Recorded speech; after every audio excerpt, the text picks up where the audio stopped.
لیے گئے ہیں، اب پانی ضرور آئے گا، لیکن جب یہ سنا ہوگا کہ میرے چچا کے داہنے بازو قلم کر دیے گئے، جب یہ سنا ہوگا میرے چچا کے بایاں بازو بھی قلم کر دیا گیا اور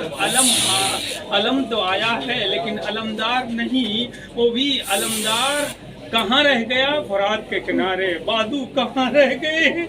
راہ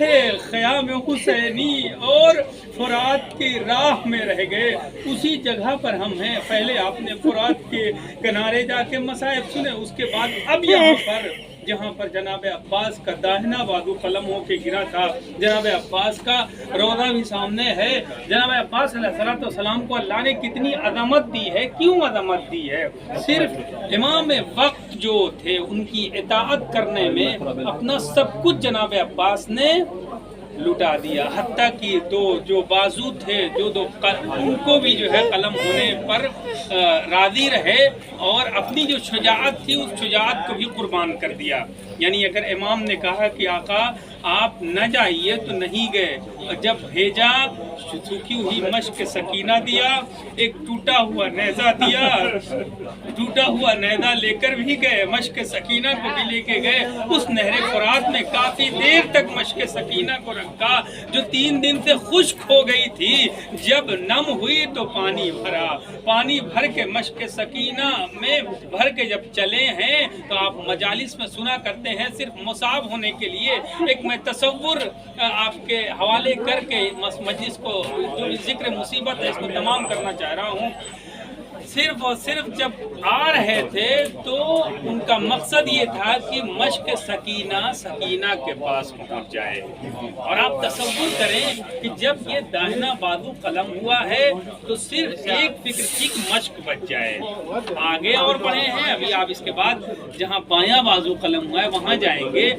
بہت زیادہ دوری نہیں ہے، دشمنوں نے ذرا سی دوری کے بعد فوراً دوسرا بازو بھی جناب عباس کا قلم ہو گیا۔ اب نہ علم روک سکتے ہیں نہ کوئی بازو ہے، تو پھر کیسے جناب عباس اس مشکیزے کو بچاتے؟ جیسے ہی جناب عباس نے سوچا کہ ہمارے دونوں بازو بھی قلم ہو چکے ہیں، علم بھی ہمارے پاس نہیں ہے، تو ایک مرتبہ مشق کے دہانے کو اپنے دانتوں کے درمیان رکھا اور مشق کو سنبھالا، ایک مرتبہ گھوڑے پر اپنے مشق اور سینے کے بیچ میں مشق کو رکھا تاکہ اگر دشمنان اس مشق پہ حملہ کرنا چاہیں تو مشق سکینہ بچ جائے، چاہے میں اپنی جان اس راہ میں دے دوں۔ چچا اور بھتیجے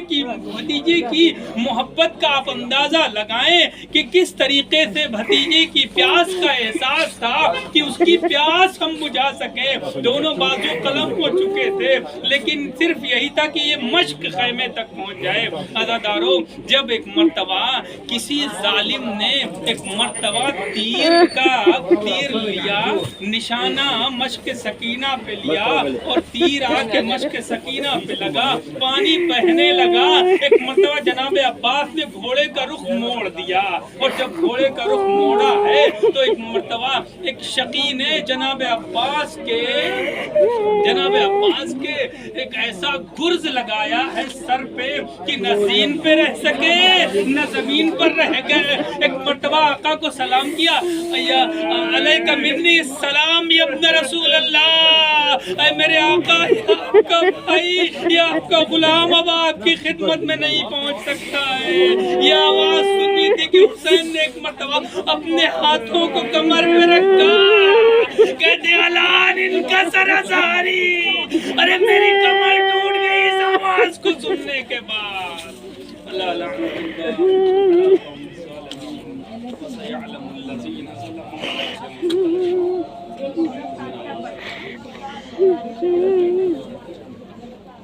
آپ حضرات سے گزارش ہے کہ ایک مرتبہ سورہ حمد، 3 مرتبہ سورہ اخلاص کی تلاوت